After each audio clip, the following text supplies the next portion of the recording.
No one in the desert remembers the first time the drums were heard.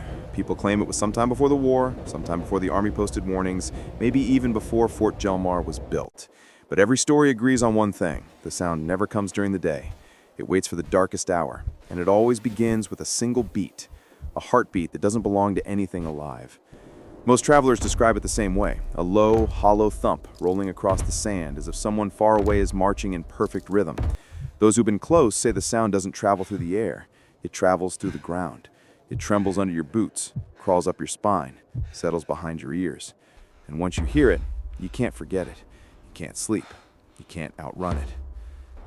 When midnight hit in 1937, the patrol heading toward Fort Jel Mar had no idea they were walking straight toward a place history had tried to bury.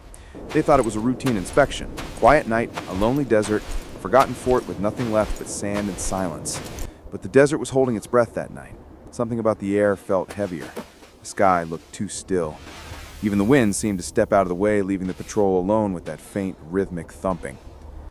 But what makes this story impossible to shake is not the sound itself. It's what the men found when they finally crossed the final ridge and saw the fort standing in absolute darkness. Not abandoned, not broken, not decayed, just waiting. The lanterns inside were swaying gently, though the air was dead still. The stone floor smelled of gunpowder, sharp and fresh, even though no weapon had been fired there for centuries. Fresh boot prints, crisp, clear, marching in single file, ran straight across the highest tower. Every door had been sealed shut since the 1700s, yet the tracks were new. They couldn't have been older than a few hours. Imagine walking into a place history closed 2 centuries ago and realizing the last people who stood there weren't from your patrol. Imagine knowing the soldiers you're tracking are older than your country. Imagine hearing those drums getting louder, not like a warning, but like a welcome.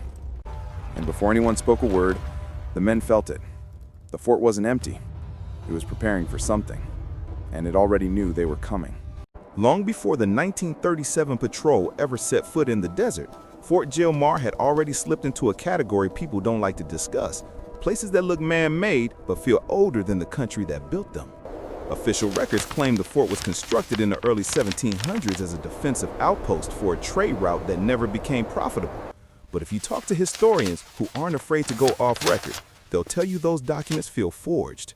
The dates don't line up, the signatures don't match, and the biggest question of all: why would a struggling empire spend a fortune building a massive, impenetrable stronghold in a part of the desert no one traveled through? Locals had another explanation, one not written in any archive, but whispered from one generation to the next. According to them, the fort wasn't built to guard the desert. It was built to contain something inside it. The earliest stories describe the fort being abandoned almost immediately after a regiment known as the Battalion disappeared without warning. 37 soldiers marched into the desert one evening, answering a call no one else heard, and by sunrise, they were gone. Their muskets were found stacked neatly against the wall, their tents untouched, their footprints leading straight into the center courtyard and stopping there, as if they'd been lifted straight off the ground. Years passed and no one returned.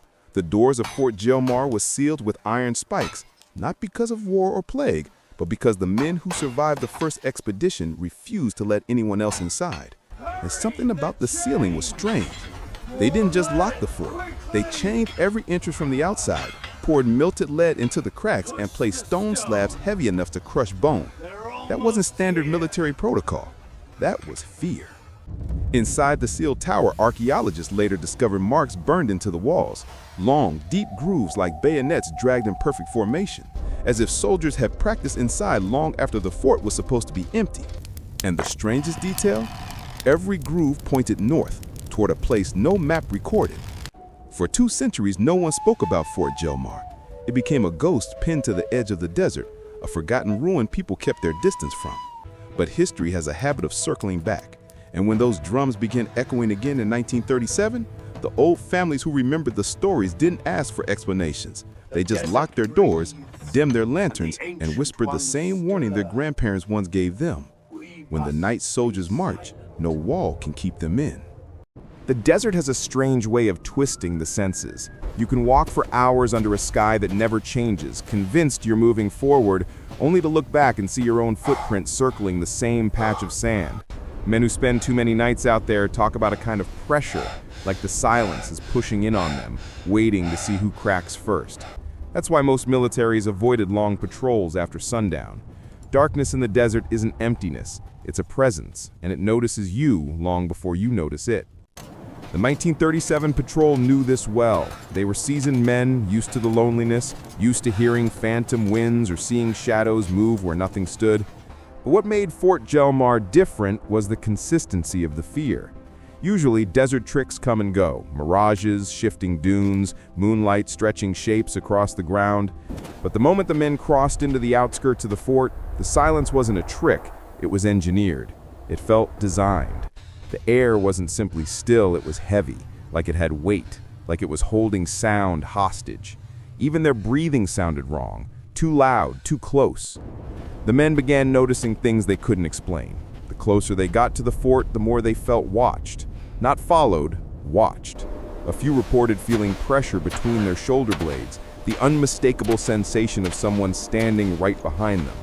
When they turned around, nothing moved. But the tracks they left in the sand seemed deeper than usual, as if something unseen walked in perfect step behind them, matching each stride. Their eyes played tricks too, but these weren't the normal desert illusions. Lantern light from the fort flickered in patterns, steady, then slow, then steady again, like some kind of code. Then there were the shadows. One soldier swore he saw a long silhouette stretching across the highest tower, like rows of men standing shoulder to shoulder. But when he raised his binoculars, the shadows evaporated. Another insisted he heard metal scraping, a faint clink of bayonets being lifted. His friend laughed it off, until he heard it too. What terrified them most wasn't the sound or the shadows, it was the strange calm that crept into their thoughts. They stopped whispering, stopped questioning. A dull certainty settled over them that they weren't finding something, they were being expected. It felt like walking into a memory that didn't belong to them, a story already written long before they arrived. The desert no longer felt like open land, it felt like a corridor, a funnel meeting them exactly where the night soldiers wanted them to go. By the time Captain James Wilcox reached the outer wall of Fort Jel Mar, the men said he'd gone quiet, too quiet even for him.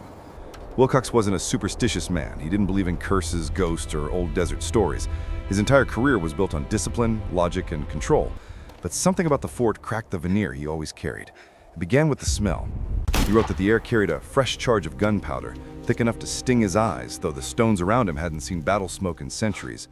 That detail, small as it was, unsettled him more than any shadow or sound. Gunpowder means action. It means presence. It means someone fired, recently. When he reached the courtyard, everything shifted for him. Later in his journal, he described it like walking into a photograph from another century. The sand was disturbed in perfect lines, like marching formations frozen mid-step. Yet the doors on every building were sealed shut with iron bolts older than the United States itself. He climbed the tower alone, leaving his men below to search the perimeter. From the top, he saw what remains the most chilling detail in his entire account: boot prints on the roof. Fresh, crisp, circular, as if men wearing 18th century uniforms had paced that tower every night for 100 years. Then came the moment Wilcox stopped pretending everything was normal. In his journal, he described seeing rows of masked soldiers standing shoulder to shoulder in the courtyard below, motionless, helmets reflecting the moonlight, bayonets angled upward. He froze, convinced his men were walking straight into an ambush, but when he fired a flare into the air, the light washed over empty stone. The courtyard was bare. His men were nowhere to be seen, and the soldiers, whoever or whatever they were, had vanished without a sound. He rushed down the tower, calling out for his patrol, voice echoing unnaturally through the walls. Not a single man answered. Not a single footprint remained. The only thing he found was the lantern they'd carried together, lying on its side, still warm, still burning, flame flickering sideways like it was responding to something he couldn't see. The final portion of his journal shifts tone, settled at first, then unmistakable. His sentences shorten, his handwriting shakes. He stops trying to describe what he saw and instead tries to rationalize why it happened. He writes about feeling outnumbered by the dead, about hearing synchronized steps in the sand behind him, about sensing a crowd of soldiers even when they weren't visible. And then the final lines trail into fear, the part where even Wilcox, the man who never feared anything, admits what he felt. They weren't haunting the fort, they were guarding it. And tonight, they were ordered to march again. Everything that happened before this moment felt strange, but what happened next is what turned Fort Jel Mar from a forgotten ruin into one of the most disturbing, unsolved military disappearances in history. According to Captain Wilcox's recovered journal, the air inside the fort felt wrong, not just heavy or cold, but charged, like the instant before lightning strikes. His boots crackled on the sand, and every breath came with the taste of gunpowder and iron. He said it felt like he had stepped inside someone else's memory, and it wasn't finished playing out. The courtyard was silent, too silent. No echo, no wind, no breathing except his own. But then, almost naturally, as if the night itself was inhaling, he heard it. Metal shifting, not loud, just enough to freeze his spine. The faint scrape of bayonets lifting, the soft click of boots adjusting. But when he turned, nothing stood behind him, only the shadows stretching along the walls. He raised his lantern and the flame trembled sideways, not upward, not downward, but toward the far end of the courtyard, as if being pulled by something unseen. And that's when Wilcox saw them. Rows of soldiers, masked, motionless. A full battalion lined shoulder to shoulder, bayonets gleaming under the moon, their shadows stretching long across the stones. But these weren't living men. Their stillness was too perfect, their formation too precise.